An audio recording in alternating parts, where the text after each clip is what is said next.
My name is Ezra Palmer. I'm executive producer for Multimedia Marketer. So pleased you could join us today.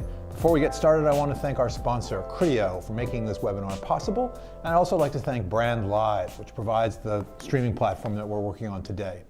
Today's presentation is going to be by my colleague Nicole Perrin, focusing on marketing technology trends that are going to be important in 2019. And before I pass the microphone over to her, I just want to take care of a couple of housekeeping questions.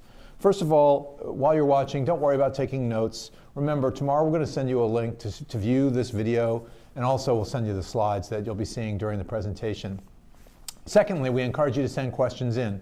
We'll either answer questions during the presentation itself, but we'll also reserve some time after the presentation so that we can really address whatever you want to know about based on our presentation. So go ahead and send them in. We love responding to questions.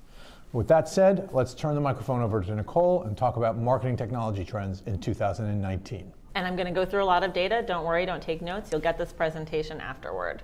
So first trend is that the marketing technology market is continuing to mature. Marketing tech stacks are continuing to mature and becoming better integrated with all of the marketing organization systems. So this is some research from Ascend2. This survey was just done this past October. And they asked, have companies around the world implemented the marketing technology that they need? And most say they're still working on it. Only about 1 in 5 have completed it, and only a handful aren't doing anything about it. So really, marketers are working on this, and they're continuing to add new tools to their marketing stacks. This research is from Walker Sands Communication from Q1 of this year, and you can see that a lot of marketers are adding technology at least every 6 months to their stack, and they're pretty agile about it. Maybe not perfect, but they have gotten better over the past few years, and adding these tools can be kind of a constant activity, always refining and updating your stack to better fit your needs. Additionally, research from IBM and CMO Council from the middle of this year found that marketers are also doing more to integrate their external data sources into their platforms that they're using for marketing technology. So you can see that only 11% of marketers at that point said they were fully integrated with real-time access to external data sources. You see a lot of people in the middle, partially integrated and maybe even barely integrated. So there's a lot of work still here to be done in terms of integrating tech stacks, getting all of the data sources integrated into them, and continuing to add new tools to refine the stack. And we definitely expect marketers to keep doing all of these things throughout 2019. It's going to be a constant process, basically going forward forever. And you didn't mention, but I would imagine it's the case that the fact is that simply gaining access to all primary data, internal data, is still a challenge for a lot of marketing companies. That's a huge challenge, and that's a great lead into my next trend, which is about CDPs, customer data platforms. Marketers are continuing to adopt them and focusing on wrangling their customer data to make it more actionable. So a CDP is not necessarily, but typically all about first-party data. So that's exactly what you were asking about, Ezra. And you can see, again, most marketers are acting on getting their data integrated across their marketing technologies, and that's according to Demand Lab. This survey from the Relevancy Group, they asked, who has a CDP? Do you have a CDP vendor? And half of marketers in June of this year said they did. More we're planning to over the course of the next year. So I do expect to see more and more marketers continue to adopt CDPs, and they're becoming more sophisticated. They're becoming vertical specific or company specific. So the CDP options are changing a little bit. Now there's still a lot of obstacles to realizing value from your internal data, gaps in technology, inaccessible data in silos and individual touch points, and a lot of problems with teams either lacking the skills or lacking the incentives to work together to kind of unlock this data. So I don't want to go too far down into the technical weeds, but a customer data platform would refer to a third party's provision of a tool that allows you to manage and access the data that you have yourself. It's it's for managing your own primary data. Your own data about your customers, yes. Got it. Great. Let's move on to number 3. Number 3. Programmatic display is just about all grown up at this point, and we're really looking at new programmatic infrastructure being laid in other channels, as there are still some things to do to get programmatic display fully mature. So this is our most recent estimates of programmatic display ad spending in the US from last month, and we estimate that almost 83% of all display spending is programmatic at this point. So as my colleague Lauren Fisher has been saying, at this point, programmatic is digital display. Yeah. So that's really what makes me say, it's grown up. You can't really act at this point like it's a nascent market when Right. it's the vast majority of display spending. Now that said, there are still a lot of challenges of programmatic buying. This is a really interesting chart from ExchangeWire from the middle of this year, and they split up marketers into those that owned their own programmatic tech and those that didn't. Okay. And it's one of these areas where the more you know about it, the more you know about the problems. So Right. you can see the people who owned programmatic tech were much more likely to note all of these challenges: lack of transparency around media buys, access to quality data, and ad fraud. Those are just a handful of the really big challenges that do remain in programmatic display, and marketers will continue to be addressing and attacking over the course of 2019. And they're also going to be continuing to address the tech tax. This chart is getting a little old now. It's from 2017. This is data from Work and Magna Global, which found that about 55% of all ad spending, all programmatic ad spending, was going to the so-called tech tax. Mm-hmm. And marketers are really interested in getting that figure down, making sure more of their programmatic spend goes to working media, ends up in publishers' pockets, and doesn't get siphoned off to fraud as well. So I expect to see lots more efforts to combat fraud, to implement technologies like blockchain, to deal with all of the programmatic transparency issues. I want to dig into a couple of different things that you've raised in this particular set of slides with regards to programmatic. Let's start with the tech tax. And you mentioned at the beginning this slide is not one of our newest slides. Is your sense from conversations in the marketplace that these costs that there is a handle on these costs, or is it still more a question of people becoming familiar with the fact that it's a challenge? Because I think that it really only in the last year or so have people started to talk about this in a kind of a fundamental way when they're referring to all of the programmatic landscape. I would say that's right, and I would say that a lot of people still need to get a handle on what they're spending, where that money is actually going. That's a big problem. Most marketers can't answer that question at this point. Where does my programmatic spend actually go? What am I paying for? What's this fee? What is it really buying me? So that's a really important point for marketers to kind of start out and dig into. That said, some of these fees are going down because marketers are putting pressure on especially their kind of closest partners like DSPs. Yep. So those take rates have been going down over the past couple of years, but there's just still so much money flowing to places that people don't necessarily understand. Before we go back, because I want to go back to that previous slide, if you Sure. don't mind. No. Before we do, there's a good chance for me to reiterate, if you weren't able to hear the audio at the beginning, to make note of the fact that we love to take questions from the audience. We often will try to speak to those questions from the audience during the presentation, but we're also reserving time after the presentation from our sponsor Criteo at the end of Nicole's 7 Trends presentation. So get your questions in. We'll then be hearing from Criteo, our sponsor, and we'll either address your questions now during the presentation or after the presentation is over. But we look forward to having your presentation, your questions, and building it into our program today. So now we've gone back to this previous slide, Nicole, and what I hoped you would do is just run through some of the actual data. Yeah. And tell us more. Repeat for me this idea of non-owners versus owners. Sure. So a lot of viewers have probably heard that in-housing of programmatic has been a trend. Yes. And in-housing can mean a lot of different things. Right. It can mean anything from like just kind of learning enough about programmatic to really talk to your agency Yeah. to really doing the media buying in-house. So they split up the population into people that owned or had built some type of programmatic tech of their own, and those who hadn't. Those who hadn't, they totally cited lots of challenges. Half of them said it was hard to measure the incremental impact of their media buys. Yeah. 45% said they didn't have a lot of transparency. But then for those people who had gone to that extra step and actually worked to create or buy their own programmatic tech and were doing more of this in-house, it was up to almost 80% saying Right. there was no transparency. Right. So a big difference. Access to quality data was close across both. Programmatic ad fraud was like 10 points more important among people who owned the tech themselves. So I did think it was interesting that there were some clear, those who own and therefore have a sort of a deeper, presumably have a deeper understanding of it, definitely saw problems, but there were a lot of other areas where there were not significant differences in terms of either seeing the efficiencies or understanding what the problems were. So it wasn't like this across the board. You couldn't walk away from this data and say, oh, we definitely need to bring this in-house, or oh, we definitely do not want to bring this in-house. It really pointed in a lot of different ways. Yep. Mostly it just points out that there are still a lot of challenges for programmatic buying. Yeah. Even though it's at 85% just to replace. Yeah, even though it is digital display at this point. It's worth noting, so those numbers are from eMarketer, and to reiterate, 85% of all digital display advertising is now transacted programmatically. The one thing that maybe moderates that or makes it not so shocking to remember is that Facebook, all advertising purchased on Facebook is purchased programmatically, and therefore that's going to push that number up very, very high. So there's a somewhat more significant amount of buying activity that's not taking place programmatically because it's going on sort of outside of the duopoly, as we say. Yes. All right, let's take it back to trend number 4. Trend number 4, which is that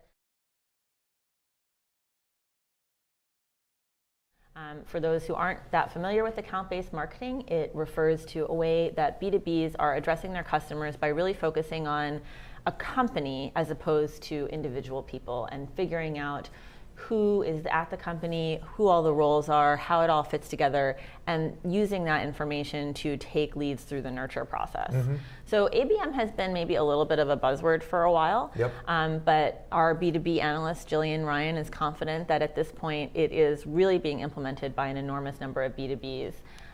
This research from Demand Gen report from August found that just about half of lead nurturers were using account-based nurture at this point. So definitely really a thing. A lot of B2Bs are also using specialized technology to support their account-based marketing. This research from Caliber Mind split up B2B marketers into whether they were responsible for generating revenue. So those marketers who are responsible for generating revenue, the majority of them at this point are using specialized technology to support ABM. Mm-hmm. Marketers that are responsible for generating demand or generating leads were less likely to be doing that. So like I said, it really has to do with the lead nurture process. So it makes sense that it would be the marketers on the hook for revenue who would be using this the most. Right. And it's pretty effective. This is according to Visible, Allocadia, Madison Logic, Sendoso, Radius, and Uberflip. It's a very large co-study. About 2/3 of those B2B marketers who were using account-based marketing said they thought it was somewhat effective. But more than a quarter thought it was very effective, and very few thought it wasn't effective. So I think that looks pretty good for ABM at this point, especially considering its early days. I want to, again, take you back to another slide. Sorry, let's move back one slide just to it strikes me that ABM is something that is not, it's not marketing tech in itself. It's a question of whether marketing technology is going to be used to address the ABM challenge. Exactly. Do we have a sense of how widespread that is? I mean, is this sort of the best way of measuring that? Yep. So would you run us through that? Absolutely. So among revenue marketers responsible for more than 30% of revenue at a B2B, 57% of that group is using tech specialized for their ABM programs.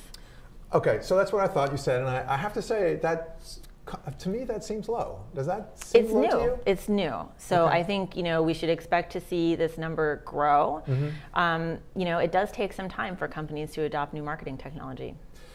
Do we have a number for? I guess it's too broad to say all marketers are using marketing technology at X%. So there's no way of sort of comparing this marketing technology for this purpose to marketing technology for other purposes. Yeah, no. I mean, frankly, any digital marketer is using marketing technology. Right. So 100% of digital marketers are in some way, but when you get into what are they using, it comes into a lot of questions of company size, revenue overall. So yeah.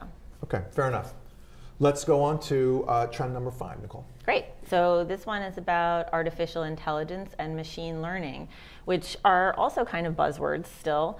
But our emerging tech analyst, Victoria Petrock, is sure that they will no longer be buzzwords soon because they're going to be suffusing everything that we do. Mm-hmm. Everything we use will have AI or machine learning involved in it somehow. So you're not going to say, oh, I used AI for this. Yeah. It's just going to be the technology. Yeah.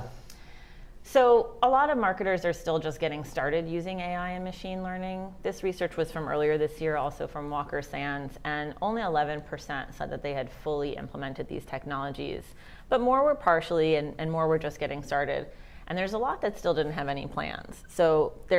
But many of these, again, are using marketing tech that already uses AI, and they're not necessarily thinking it underlies so much of what they do. It reminds me of our last webinar where we were talking about the use of geolocation and marketing, and one of the first questions that came in was, how does AI apply to analyzing and then guiding marketing decisions based on geolocation?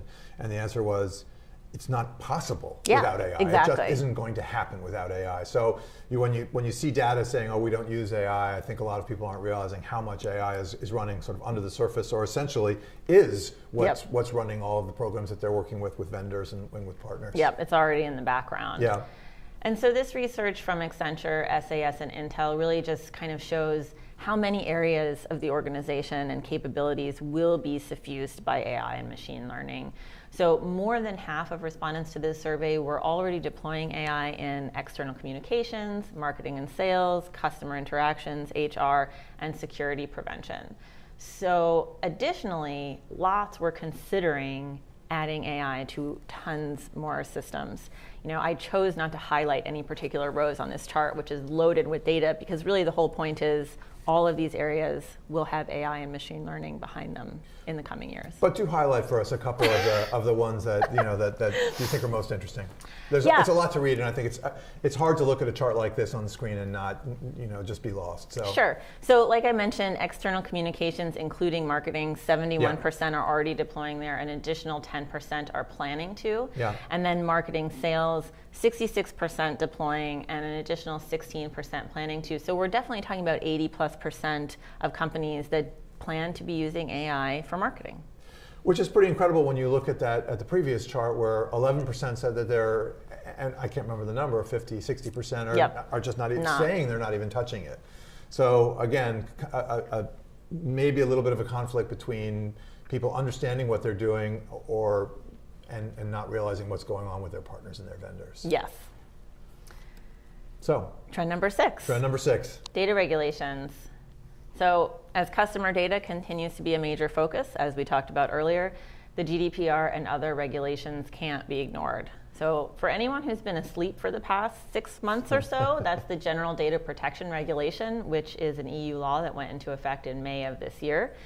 We also have the California Consumer Privacy Act, which passed, and potentially other regulations in other states, other countries, national regulations in the US. So this is a chart from back in June, just shortly after the GDPR went into effect, about the state of compliance. Dimensional Research and TrustArc found that only 12% of US respondents said they were fully GDP compliant. Yeah. And I'm sure that some of these numbers have grown since then, but also, not all US companies have made these moves. Some of them have kind of cut off access to European customers. Right. I'm sure we've all read about, websites that now have like an ad light or tracking free design for EU customers rather than going through GDPR compliance. These things aren't going away. If you haven't made the moves to comply, if you're not seriously working to figure out what you would have to do to comply with these types of regulations, you should be, because they are certainly likely to be coming to our side of the Atlantic. It's interesting. We often talk about the fact that a number of companies have gone with that ad light solution. Essentially what they're doing is they're saying, okay, fine, you're going to play by those rules in Europe, then we won't create a product that really addresses that market. We're essentially giving away our media for free to that market. But this is not a path that B2B marketers can follow, is it? I'm just realizing that it's you're dealing with multinational companies who are going to be operating in multiple regions, and it's simply not an option. Yes. So that 12%, that 12% number, I hope it's gone up. I hope it's gone up, and I hope that the B2B players are paying more attention to that. Yes. And this was a slightly later survey. This one was from August, and this was specifically of US companies, and BDO USA asked, what steps have you taken to comply with the GDPR? So almost 8 in 10 had conducted a gap assessment and implemented or updated their privacy notices. So those are important first steps toward GDPR compliance and toward compliance with whatever regulation we might be seeing here. Emphasis on first steps. Almost half had updated their breach notification policies and procedures. That's a really tough area of these regulations, detecting and reporting data breaches as soon as you possibly can. So I think that'll be an area where marketers have to do a lot of work. I think also, frankly, marketers are going to have to continue thinking really hard about what types of data they're keeping, for how long, and why. Again, these issues are only going to become more important internationally.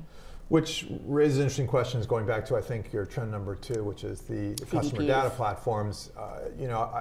I assume that those are often partnerships that will then provide guidance with regards to that. But they are based around the idea of keeping every last scrap of data because it all seems so valuable. And when you have AI and machine learning helping you with everything, you feel like, well, I don't want to get rid of this data because who knows what I might be able to learn from it in the future. You yourself sort of, with the naked eye, is not perceiving the value or where it might be used in the future. And so therefore you're going to keep it. And yet GDPR would suggest don't do that. Yep. Final trend? Final trend. Okay. Final trend is organizational problems. So to support all of their customer-focused efforts, marketers are aligning their tech around the customer lifecycle, which is great. But often that's translating into also needing to realign the organization more around the customer. So I really love this chart. Another one from Ascend too. They asked B2B marketers in June, what's your biggest priority for marketing automation success? And it was having a strategy. So it's really important to have a strategy if you want to be successful with things. You may note it's not quite as clear, but creating a successful strategy was also the leading barrier to marketing automation success in the same survey. So it's the most important thing and also the most difficult thing to do. I've talked before, I don't have this chart here in this presentation, but we do have research that says so many different departments are involved with the customer in some way, from sales to marketing to communications to customer service. And if you're not all working together with the same strategy, you're not really serving the customer very well.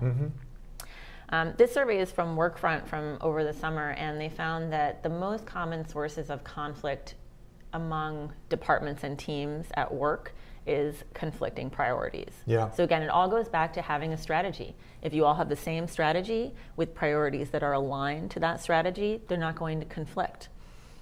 Very close here, close second place is lack of communication. So again, a strategy is all about having that communication from the top, explaining what we're going to do, so everyone understands and everyone's on the same page.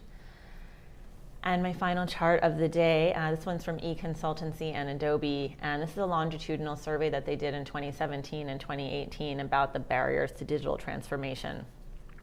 The biggest one in both years, the biggest one this year and in the top 3 last year was the difficulty of integrating legacy systems and technology. Departmental silos and bureaucratic processes is right up there. It was 42% last year and this year, so it's not getting that much better yet. And the lack of a shared vision as to what digital transformation actually means was up from 40 to 42% this year. So again, more than 2 in 5 marketers are having a hard time with bureaucracy, with silos, with everyone being on the same page and understanding what the strategy is. And that's going to have to get better if you're really going to serve the customer. I had a marketer tell me recently that he felt like his team was inflicting their org structure on the customer instead of serving the customer. So I think that's how marketers are going to continue thinking as they kind of realign to new priorities around the customer experience. I'm sympathetic with a lot of these questions about strategy and breaking down silos, because so often there are short-term pressures on companies. You've got to meet certain revenue goals, and suddenly that becomes a conflicting strategic need against your broader strategic goals. But it just shows the complexity of actually executing on this kind of work. And so often the first steps to these strategies are so kind of boring and unsexy, like, oh, I have to get all my data together. It's not a fun project that at the end you can really show off and say, look at this cool thing I made, even though it's so important, it's foundational to everything that you're going to do. Well, I want to remind our audience, we've run through, I think, about 30 charts in just under 30 minutes. But you don't need to worry. We'll be sending you a copy of all the charts that Nicole has shared, along with a link to this video at some point during the day tomorrow. So at this point, We're going to see a brief video from our sponsor, Criteo, and then we'll be welcoming Ali Hanyalolu to chat with us about some of the trends that we're seeing in marketing technology. So let's go to the video from Criteo, and we'll be back in less than 30 seconds.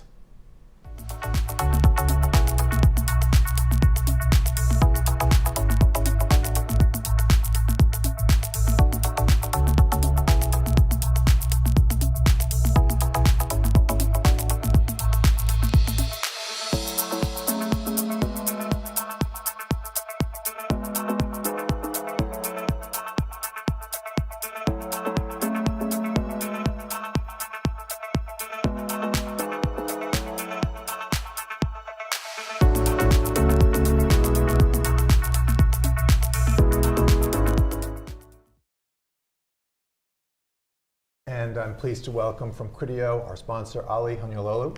Welcome. Thank you. Nice to have you here. Great to be here. Thank you. Hi. So let's start off with a continuation of the conversation that we just finished with, which was the whole question of data and organizational needs around data. Tell me, your viewpoint on how organizations actually can get around that. If again to that point of there are strategic. Every company's got strategic goals and they know what their strategy is. Every company gets sideswiped by needs for short-term revenue or challenges that just don't align with that. So what are you seeing in this space in terms of how to organize an organization around data? Yeah, it's a great question to start with. And so what I've been hearing as I talk to marketers is that they all acknowledge that going into 2019, they have to be data-driven, even the smallest of companies. And the challenges they're facing generally are, one, it's obtaining that data, as you mentioned earlier on. Even sometimes first-party data can be a challenge. Yeah. But also then what to do with it once you have it. Right. So data management platforms, or DMPs, have traditionally and still today been the platform of choice in order to be able to bring first, second, and third-party data together, identify audiences, and then run marketing campaigns against that audience. And they've been successful and they're proven. Customer data platforms, as you were talking about, are sort of the new kid on the tech block, as it were. Yeah.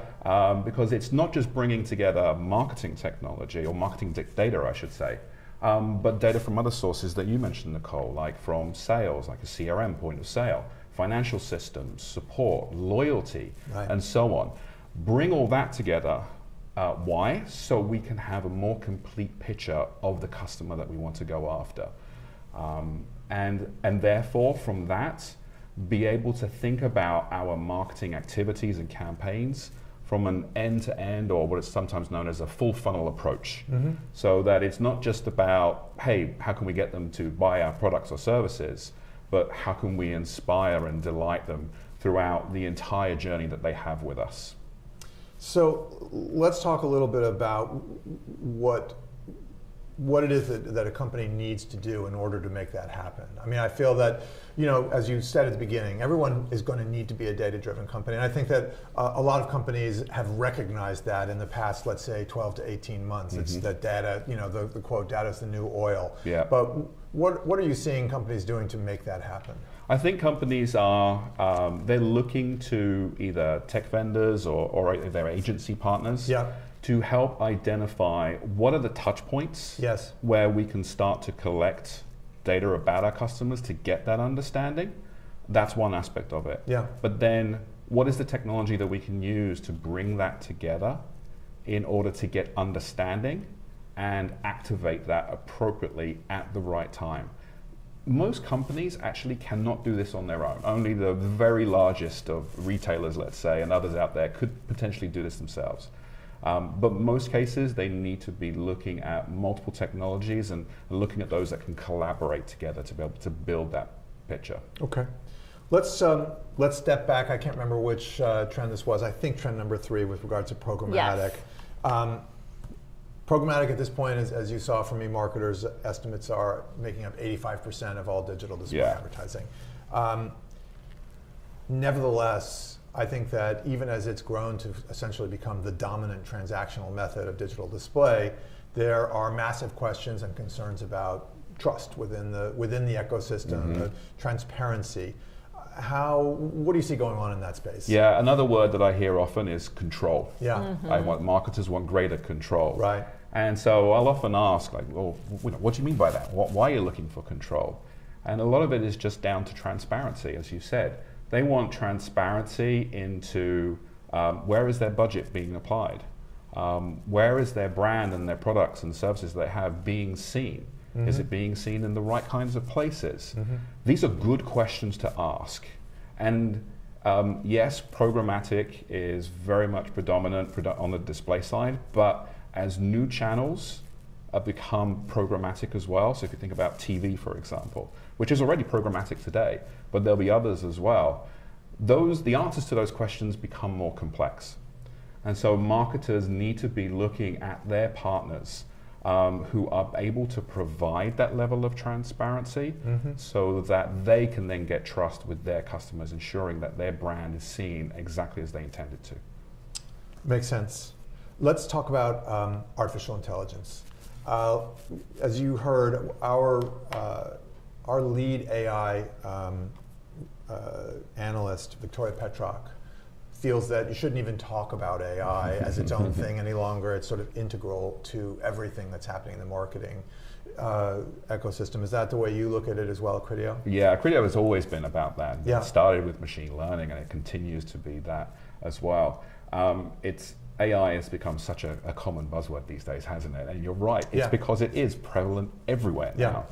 And what I expect seeing is that it's not just part of the underlying tech, but the advertising itself will be intelligent. And so we can expect to start seeing things such as advertising being contextually aware.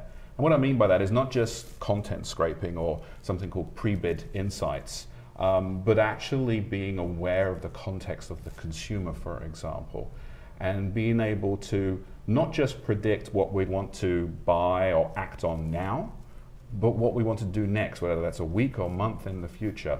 And so generating greater relevance in that advertising. It also will help marketers in a couple of ways. One, they'll have better insight into where they should be applying their budget and making those strategic decisions. But AI is going to identify new ways for marketers to be able to interact and engage with their prospects and clients. And that's why you're seeing companies like Criteo making huge investments in AI from a R&D perspective, as well as the infrastructure that's needed to support that. I'm wondering if clients and prospects are coming to you and saying, can you do AI for us, or is it not? I mean, how sophisticated are people's understanding of this at this point? I think there's still a long way to go. Yeah. AI is a very generic term. There's machine learning, right, and there's deep learning and so on. Right. But most of those technologies are built to be optimized against specific goals and objectives. So contrary to science fiction, there probably won't be all master AI. Right. There's going to be different AI depending on the application. I'm rooting for nano AI in many places. Let's take a look at, I think, probably the single most important story of the year has to do with regulation of the use of data, starting with GDPR, going forward to California's data privacy. Canada has been a leader in this. Where do you see regulation of data privacy and data security going in the future, and what does it mean for marketers and for the tech platforms that marketers are using? Right, GDPR I think is one of my favorite topics from the past year, if I admit. And the thing is that it's been around for, 5 years? Before May 25th date that came up. And it really was a wake-up call for everybody in marketing, both technology providers as well as especially marketers themselves. And what regulations like GDPR and the others that may be out there today or coming online at some point in the future is forcing marketers to think hard about the types of data that they're collecting on their customers, how they are collecting that, and what they are doing with it. So it is thinking about personally identifiable information. What does that mean to you? What are you collecting there? How are you getting consent? There are a number of great consent management platforms out there that can help with that. And then how is that data being used? The good news is that regulations like GDPR are actually going to make marketing and advertising better at the end of the day. Why? Through greater relevancy and then greater personalization. We did a study whereby most European consumers do want to see advertising as long as it's personalized and relevant to them. And regulations like GDPR that put that focus on the data that's collected about them is going to help with that. Okay. I'm always somewhat skeptical of the concept of personalization, of people recognizing the quid pro quo. Oh, I got free content, now I'm going to I'm paying for it with my attention for advertising. When you do a survey like that, have you probed any of that kind of how much people are aware of it? Do you feel that they're already recognizing that, or do they need the question to be presented for them to recognize that it is a quid pro quo? No, based on our studies and sort of conversations with our customers, people do acknowledge this now. Do they? They're looking for this. Yeah. This is what they want to see. The last thing that we want to have is advertising or other messaging that's out there that is completely unrelated to who we are, what we're doing, where we are, etc. Right. And so this is something that consumers demand, and marketers need to be looking at the technology and partners that they're working with that will support that. Fair enough. I think you brought, let's call it trend number 8 to the table to close off this section of the conversation. Yeah, so trend number 8, the bonus trend. Bonus trend. So we're all familiar with Black Friday and Cyber Monday, even globally now, beyond the US. Yep. Well, we've identified a third one, which is Green Monday. So Green Monday, based on the studies that we get to see of sales that are happening out there, is actually now the third largest shopping day after those two that I mentioned. And it's the second week of December. And what we noticed is that, yes, holiday planning, both from a marketing perspective and an advertising perspective, but us as consumers as well, is happening earlier and earlier. Right.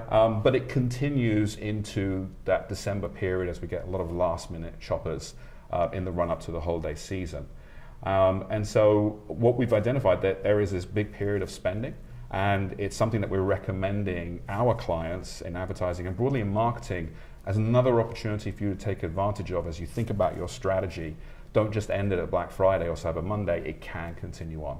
And the Green Monday is 2.5+ weeks after Black Friday and Cyber Monday. It's right in the middle, and it's like 2 weeks before the Christmas holiday, yes. And just to be clear, we're talking about talking green cash and not green as in the environment. Yes. And Monday, what we're really talking about is a period of about a week. It's that week, or is there a spike that happens on the Monday? The spike was on the Monday, but I think the data shows you can look over the week. So of course I'm going to give a shameless plug for our Criteo.com insights. We encourage where that. there's a blog article that explains some more of that, and we also have a fantastic tool where you can conduct your own analysis on sales and you can see that action. Shameless plug, I love it.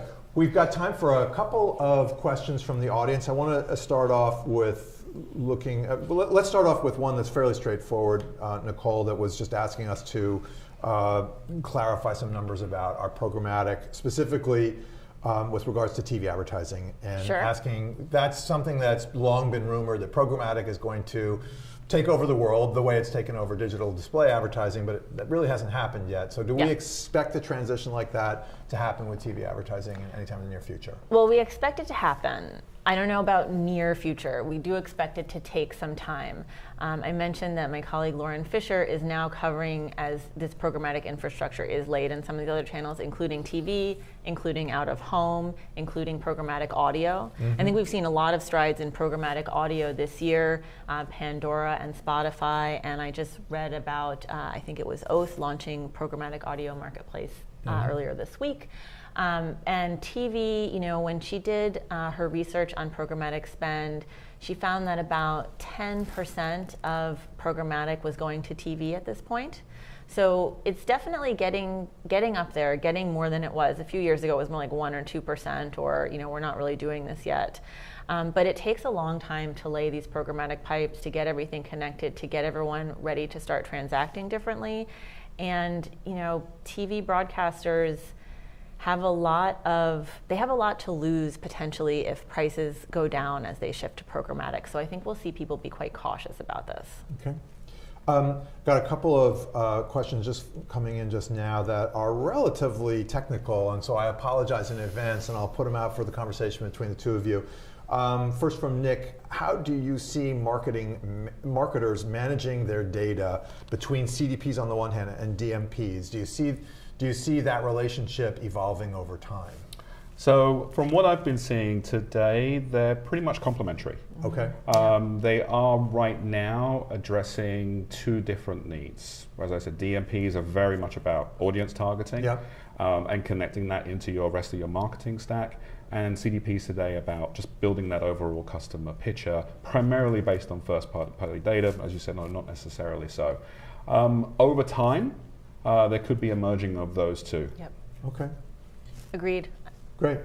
Again, sorry to pop you with what are relatively down in the weeds, but important to go into them.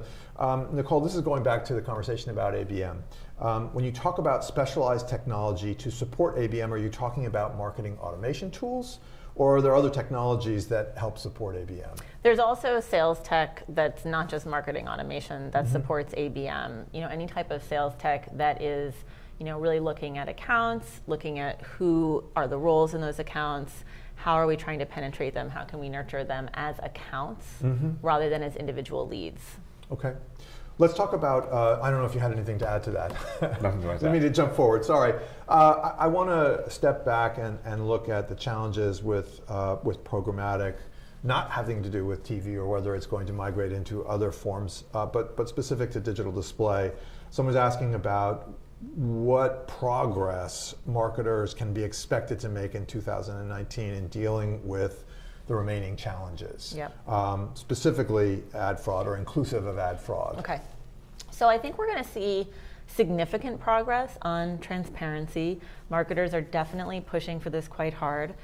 I cover blockchain and supply path optimization, and I've spoken to some folks with blockchain-based solutions for transparency, and I know that they will be seeing some significant amounts of spending going through those types of platforms next year. We'll still be in a testing phase, but we will see real budget going through programmatic buys with blockchain-based transparency. The fraud question, I think, is probably the toughest one, and it's actually the topic I'm working on next. So hopefully in a couple of months I'll have a better answer on this. But it's an enormous amount of money, and it's kind of a game of cat and mouse, or a technological arms race with trying to detect and stop fraud, and then the fraudsters getting more sophisticated about what they can put over on you. So it's the kind of thing where I'm so hesitant to say we'll ever fully solve it.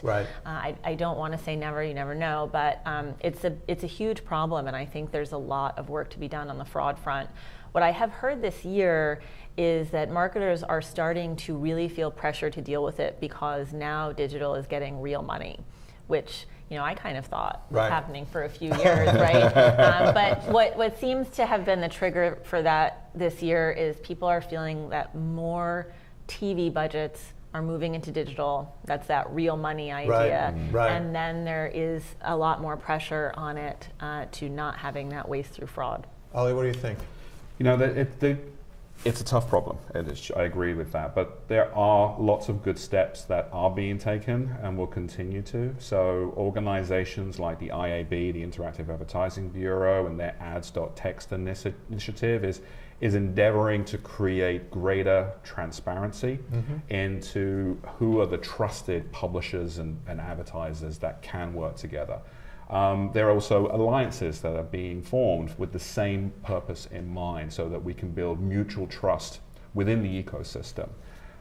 Those are all good steps, but it's one of those things where everybody from the tech vendors to the agencies to the advertisers and marketers themselves, there are steps everybody can be taking to look out for their fraud and do the right thing as a result if it happens. Yeah, and you mentioned ads.text. I also just want to mention OpenRTB3 and ads.cert isn't here yet, but it is coming.